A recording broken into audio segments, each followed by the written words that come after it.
because masama daw man ito sa bahay. Oo ba yan? Ano ba niniwala? Si Wilson muna ba? Kaya mo rin, Wilson. Ako, nagpapabag ito sa bahay kasi pagkasunog yung bahay. Sorry. Ako naman naisip ko pag may nabasa ko sa ibang bansa, ipon ng pera sa bahay, nasunog yung bahay. Nasunog na ang ipon. Yun ang naisip ko, sorry. Yun ang naisip ko kasi totoong story yun sa probinsya, sa foreign country. Tapos baka inanay pa yun. Sorry saka mo ng interest. Ikaw naman. Eh, we were raised, ito nakakatawa eh. Ito nakakatawa. Doon lumalaki Sorry, ako. magkatento lang. Sikat na editor yan ng mga Sorry. Sa bahay namin nakakatuwa talaga. Kasi meron kami international, yung religion. Meron doon si Mama Mary, meron si Buddha, meron si, dito, tatlo yan eh. Nung minsan nagtanong ka, bata ako, malay ko, tama ako doon eh. Sabi ko, Ma'am, ba tatlo yung ang ganito yan just in case di sumagot yung isa, meron tayong backup. Pero, gano'n kami pinalaki, pero in reality, even though I'm 100% Chinese, I was born and raised in the Philippines. Ako, I don't, personally lang some people might believe in, kanya-kanyang belief naman to eh. Ako, I believe that it is God who gives me the ability to do this work. I believe that God is more than enough. So, hindi ako naniniwala sa Guzman. As a matter of fact, every year yung Wilson, yung Guzman was my highest. Alam mo bakit? Kasi yung competition ko hindi nagbebenta, ako nagbebenta. Kaya ako, iba-ibang pamahiin, siyempre, kung naniniwala kayo, pero ang parati kong sinasabi sa buhay, you have to be careful of what you believe in life. Because what you believe in life becomes the truth and becomes your truth. My question and challenge to you, what if you believe in a lie? Your lie becomes the truth. Parang sinasabi mo, naniwala ako, hindi kami talaga pang negosyo eh. Well, kung yan ang pinaniwalaan mo, yan ang katotohanan mo. Pero kung ikaw naniniwala ka na ang pagyaman, pag-asenso ay napag-aaralan, yun din ang mangyayari sa'yo. Tama? Kaya, kanya-kanyang paliliwan. Thank you. May tanong dito, sorry to interrupt again. Maraming nanonood sa Facebook like tumutuwa. Is insurance only for the wealthy or for every person? Yeah. What is your opinion about it now? Sino sa inyo dito ang mga breadwinners? Pakitaas mo. Sino sa inyo dito ang mga bread eaters? Lahat tayo bread eater and bread baker, sorry. Guys, listen, no, serious ako for the, Yes. if you're a breadwinner, I'm the breadwinner of the family, my question to you is this. Just in case something happens to me, can my wife do what I'm doing right now and earn the same money I'm earning? No. So, you know what? Nagigets siya. Yes. I'm a walking time bomb. Lahat ng sinasabi ko walang halaga. Bakit? Kasi kung may mangyari sa akin, pobre na pamilya. Pero buti na lang, somebody taught me, and sinabi niya sa akin, na he taught me a system called income replacement fund. Ano yung income replacement fund? Just in case something happens to me, my wife and my family will continue to receive the amount of money that I'm earning for the rest of their lives. And the income replacement fund, makukuha yan, pinaka-best. Sabihin ko ba? Oo. Sige. Hindi, gusto niyo turo ako kayo paano mag-commute ng income replacement fund. Mahal namin kayo, kaya share ko sa inyo to. Ito yung formula. Ito yung sulat nyo. Monthly expense times 24 and add a zero. Okay? Monthly expense times 24 and add zero. Wow. Okay. That's zero sa dulo. Zero sa dulo. Wow. Monthly expense mo, let's say 20,000. Yes. Times 24. Magkano yun minsan? Wow. Ito, 408 something. 48 something. 480 ba? Tama? Uh, Tama ba may calculator yun? yes. 20,000 Yes. times 24. Yes, for 80,000. Sipa question. Yes. O, 480,000. Tama. Yes. At the zero at the end. At the zero. Ah, wow, 4.8 million. So, 4.8 million. Ang kailangan mo. Naiiwan sa pamilya mo May nawala ka agad. pag nawala ka. Wow. Okay. With 4.8 million, listen, with 4.8 million, invest mo siya sa 5%. Yes. Lagay mo sa 5%. 5% a year. A year, which makuha mo sa pag-ibig. Yes, yes. Ano yung 5% ng 4.8? To, 240,000. Tama? Divided. 240,000 divided by 12 months, kakain ng pamilya mo. yes. Yes. Magkano lumalabas? 20.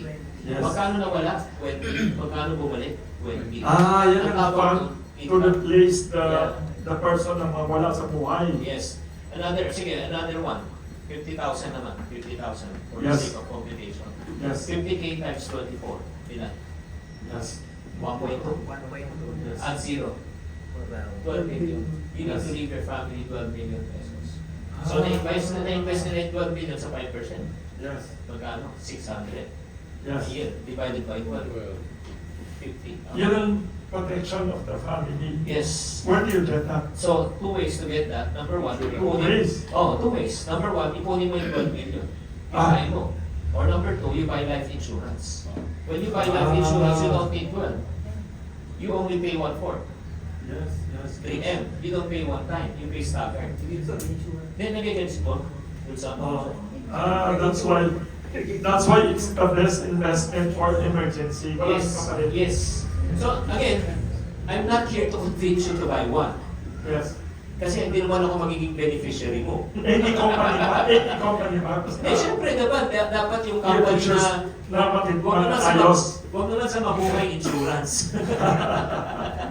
Dahil kilala dapat, di ba, yung top 3? Yeah. Dapat yun, hindi alanganin. Mayroon ding insurance na may investment. Yung tawag doon UITF eh. Yung ang problema kasi sa UITF is this. Nalugi ako doon. ang problema kasi doon, mataas ang premium niya. Not everyone can afford it. Ang pinaka-best talaga guys lahat, pati sa mga kaibigan natin, mga cameramen, dapat magkaroon ka ng life insurance kahit na yung pinaka-basic na tinatawag term life. Insurance. Sir. Oh, basic yun. Yan ba yung pareho sa accident or No, iba pa yung accident insurance. Ang Yes. term life ay parang sasakyan, Boss Wilson. Yes. Yung sasakyan, di ba every year ka nag-renew Yes, yung yes, sasakyan, yes. pagkatapos wala na. Kasi yun affordable yun. Ang next na insurance is whole life. Ang whole life naman po, yun na yung protected for life. Hindi Yes. matatapon ng bayad mo. Yung third, yung sinasabi ni Boss, yung uploaded na, upgraded na, yung UITF na, may insurance na, may investment pa. Yeah. Pero yung the least pa, all of us should help. Yeah. Aside from PhilHealth, aside from pag-ibig, kailangan meron tayong term life at least. Yan yung term insurance. Term insurance, very affordable. For every million, I think less than 10,000. Maganda ang tanong na yan.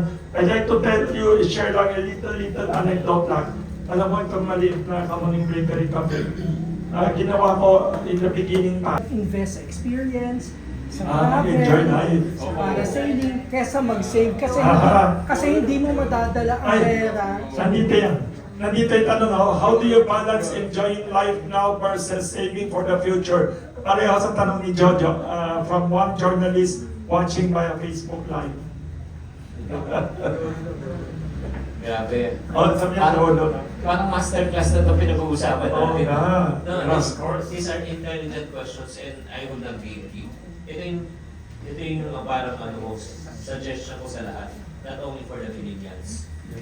As your income increases, okay, before we explain that, napapansin nyo, natanong nyo na ba ito sa sarili nyo? At the end of the year, natanong nyo parati saan napunta ang kinita ko? Meron bang big increase sa inyo? Have you ever asked yourself na saan napunta yung income ko? Through the years, marami naman kinita ko saan napunta. Ito yung solution. The solution is this. As your income increases, you don't increase your standard of living and spending, but you must first increase your standard of saving and investing. So let me explain. Start ka siguro ng 5,590. Kaya nyo mag-save ng 5% ng kita nyo. Yes, sir. Start. 5,590. 5% for investing. Yes or no? 90% for spending. Ah. O 20,000 ka, di ba? 20,000, 90%, 18,000 spend mo. 5%, 1,000, save and invest. Kaya, yes or no? Yes, yes. O, so pag tumaas ang income mo, huwag mo na gawing 5,590. Gawin mo na siya 5,10, 85. Pag tumaas 10, 80. Pag tumaas 10, 20, 70. Pag tumaas 20, 60. Pag tumaas 20, 50. Tama? So umabot ka na sa 100,000 na income from 20. Pero formula mo na ngayon, 20, 30, 50. Mag-evolve ka. Mag-improve ka na mag-improve So, to years. question, ano yung 50% ng ano yung 50% ng 100? 50. Ano mas malaki na budget? 18 o 50? 50 or 18? Hindi ito trick question. 50. Pero ito yung weird eh. Binabaan mo na nga yung budget mo from 90 to 50. Pero tumaas pa rin from 18 to 50. Maganda o hindi? Pero ito mas maganda. Ano yung 20% ng 100,000?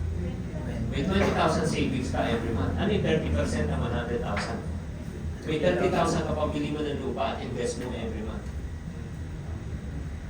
Nagigets nyo? Habang tumataas ang kita mo, tumataas dapat ang savings and investing mo. So, gumaganda rin ang buhay mo, yung lifestyle mo, kasi 80 to 50 eh. Pero, sumasabay. May natitira. Kaya, sa mga millennials out there, pag yan ang ginawa mo, yung saving mo, every month, may 20 mil ka pang travel. Would I be, feel guilty? Wala, kasi may 30,000 pa akong investment. So walang conflict. Wala. You improve lang, upgrade. Di ba? Hindi bisan pahirapan mo. Kasi, balansehin natin eh. Di ba, alin mo nga naman talaga? 60 ka na, tsaka ka mag-travel, uugod-ugod ka na. Di ba? So you can enjoy both by using this formula. Does it make sense? Ah, Sir,